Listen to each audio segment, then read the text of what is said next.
Science and technology part 2 विज्ञान आणि तंत्रज्ञान भाग 2 यामधील आपण तिसरा धडा life processes in living organisms part 2 सजीवातील जीवन प्रक्रिया भाग 2 हा चॅप्टर आपण आता अभ्यासणार आहोत.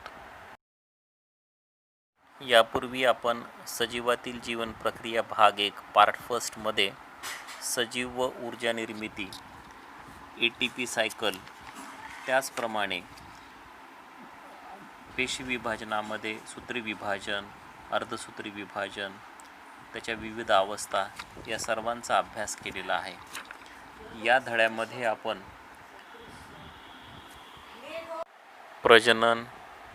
प्रजनन आणि आधुनिक तंत्रज्ञान, लैंगिक आरोग्य, लोकसंख्या विस्फोट या सर्व घटकांचा अभ्यास करणार आहोत. As all we know, the basic life processes such as nutrition, respiration, excretion, these are very important for the living organisms to remain alive.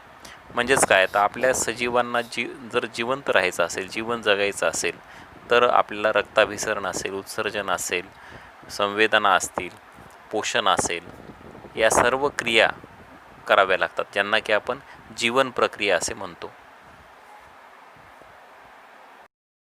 या सर्वांसोबत एक महत्त्वाची जीवन प्रक्रिया म्हणजे प्रजनन. That is we call it as a reproduction. What is reproduction? Formation of new organism of same species by earlier existing organism is called as reproduction.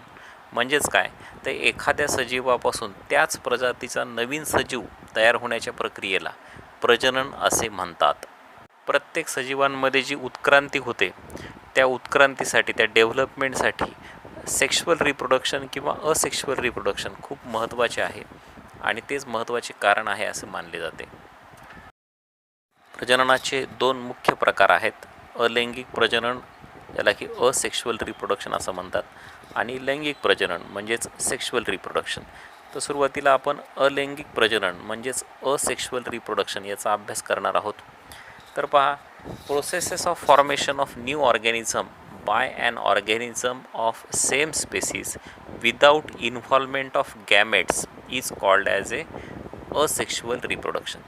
आता asexual reproduction किंवा अलैंगिक प्रजनन कशाला म्हणायचं, की जेव्हा नवीन प्रजाती तर निर्माण होत असते, एखाद्या प्रजातीपासून नवीन प्रजाती निर्माण होत असते, पण यामध्ये युग्मक, ज्याला की इंग्लिशमध्ये गॅमेट्स असं म्हणतात, यांचा वापर होत नाही. यांचा वापर न करता किंवा युग्मक निर्मिती विना जर अशा पद्धतीनं नवीन जीवांची निर्मिती होत असेल, तर त्या प्रजनन पद्धतीला अलैंगिक प्रजनन असे म्हणतात.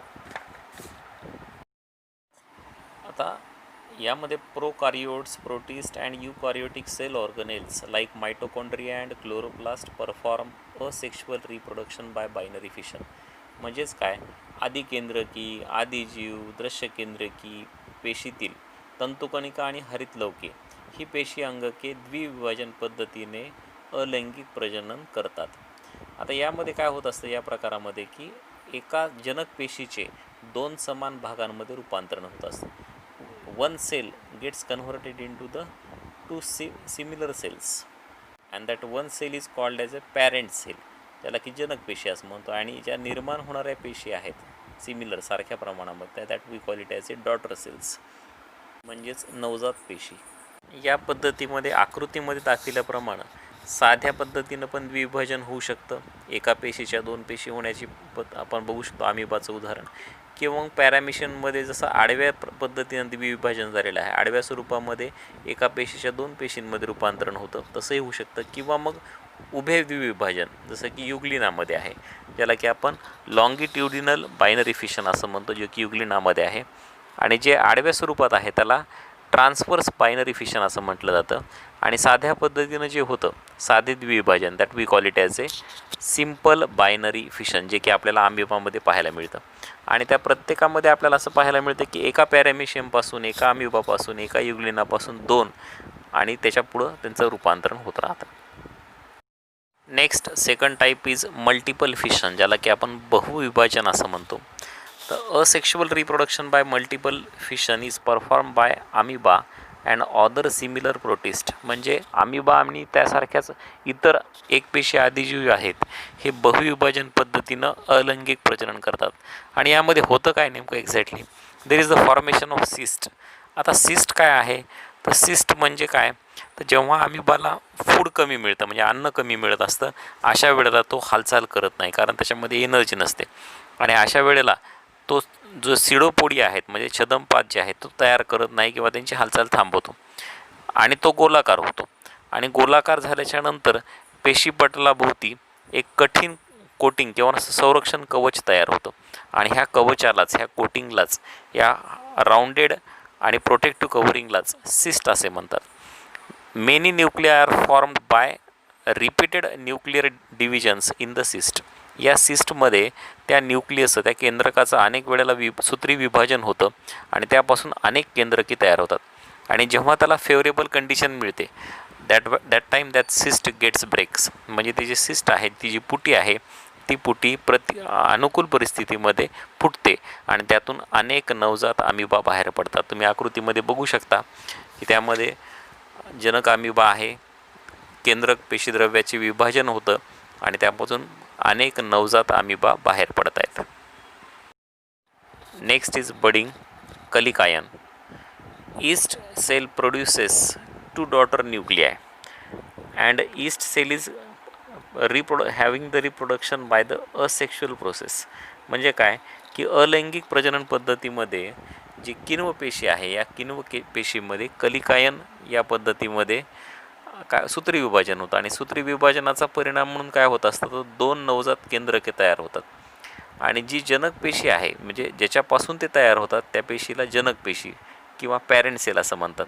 आणि ह्या पॅरेंट सेलला किंवा जनक पेशीला एक बारीकसा फुगवटा येतो, या फुगवट्याला कलिका असे म्हणतात आणि म्हणून या प्रोसेसला कलिकायन असं नाव दिलेलं आहे. तो जो फुगवटा आहे that bud which occurs in the cell that we call it as a that process we call it as a budding. आणि मग पुढं काय होतं की जेव्हा ही 2 नवजात केंद्रके आहेत त्यापैकी एक केंद्रक जो आहे तो कलिकेमध्ये प्रवेश करतो. तुम्ही आकृतीमध्ये बघू शकता कलिकायन प्रोसेसमध्ये की जे 2 न्यूक्लियस तयार झाले त्यापैकी एक न्यूक्लियस त्या कलिकेमध्ये म्हणजे बाहेर जो फुगवटा आहे त्या फुगवट्यामध्ये प्रवेश करतो. आणि कलिकेची जेव्हा योग्य वाढ होते, प्रॉपर डेव्हलपमेंट होते, त्यावेळेला ती जनक पेशीपासून, पॅरेंट सेलपासून स्वतंत्र होते, वेगळी होते आणि एक किण्व पेशी म्हणून, स्वतंत्र किण्व पेशी, नवजात किण्व पेशी म्हणून वाढू लागते. या प्रक्रियेला, या प्रोसेसलाच बडिंग किंवा कलिकायन असे म्हटले जाते. Next type is the asexual reproduction in multicellular organisms. म्हणजेच मल्टीसेल्युलर म्हणजे बहुपेशीय सजीवांमध्ये. बहुपेशीय म्हणजे बहु म्हणजे अनेक. ज्या सजीवांमध्ये एकापेक्षा अधिक पेशी असतात त्यांना बहुपेशीय सजीव म्हणायचं. आणि अशा बहुपेशीय सजीवांमधील अलैंगिक प्रजनन म्हणजेच असेक्शुअल रिप्रोडक्शन यांचा आपण अभ्यास करणार आहोत.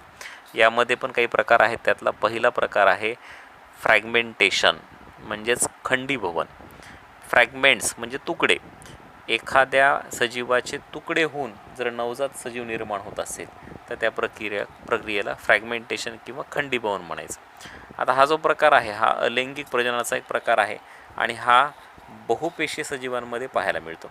आणि उदाहरण त्याचं जे आहे ते आहे स्पायरोगायरा. तुम्ही आकृतीमध्ये बघू शकता की जे स्पायरोगायरा आहे या स्पायरोगायरामध्ये एका स्पायरोगायरापासून 2 नवजात सजीव, 2 स्पायरोगायरा निर्माण झालेले आहेत. आणि अशाच पद्धतीचं फ्रॅगमेंटेशन किंवा खंडीभवन आपल्याला शैवाळ, सायकॉन अशा स्पंजसारख्या प्रकारांमध्ये मोडणाऱ्या सजीवांमध्ये मोठ्या प्रमाणात पाहायला मिळतं.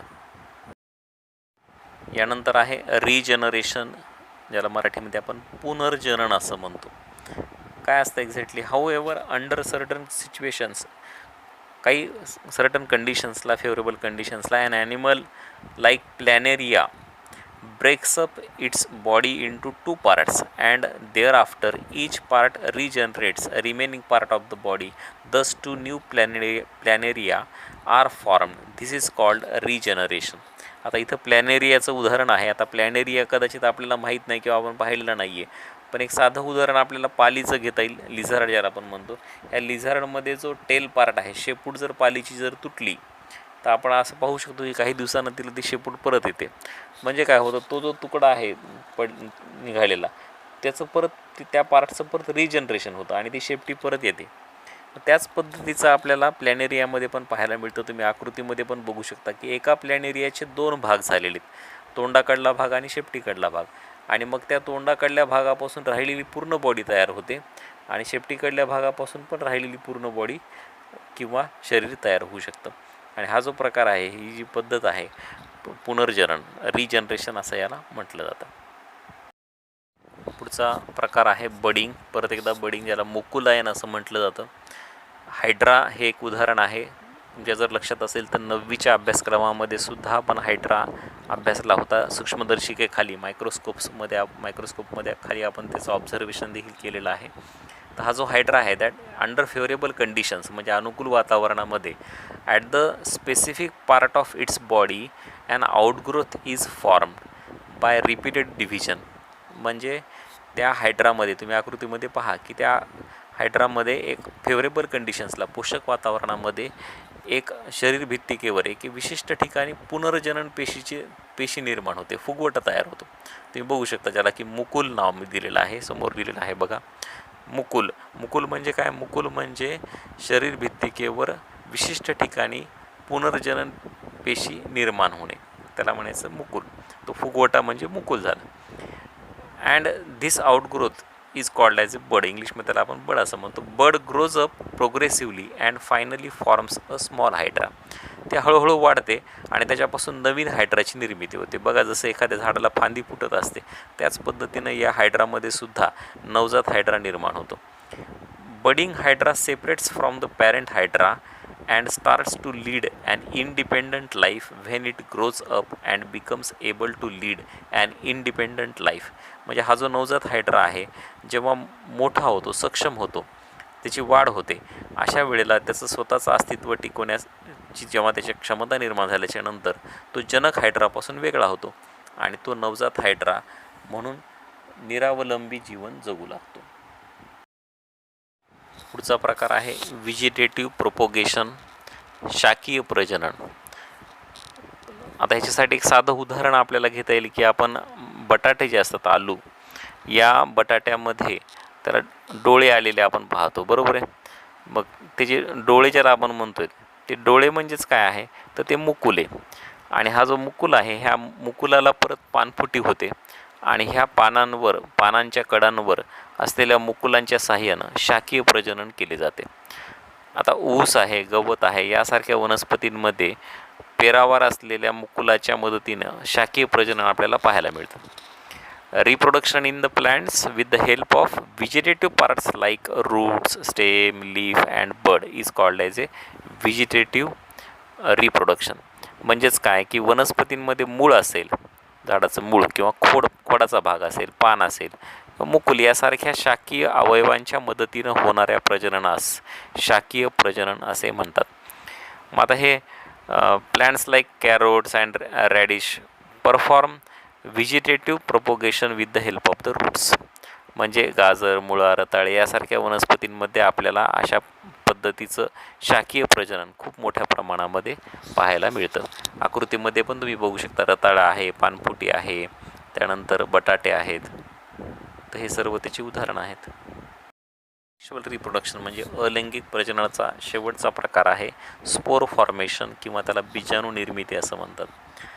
तर fungi like mucor have filamentous body, ज्याला की तंतुमय शरीर असं आपण म्हणतो. They have sporangia. Once the spores are formed, sporangia burst and spores are released. Spores germinate in the moist and warm place and new fungal colony is form. म्हणजे काय, एक बघा तुम्ही त्या आकृतीमध्ये पाहू शकता की कशा पद्धतीनं बीजाणू निर्मिती होते. तर एक मुलाब आहे, एक कवक आहे, त्या कवकाचं जे शरीर आहे, जे तंतुमय म्हणजे एक तारे असं बारीक आहे, केसासारखं बारीक आहे, तंतुमय आहे. आणि ते त्या कवकामध्ये, त्या म्युकरमध्ये एक बीजाणुधानी म्हणजे काय, ज्याच्यामध्ये बीजाणू आहेत, स्पोर्स आहेत.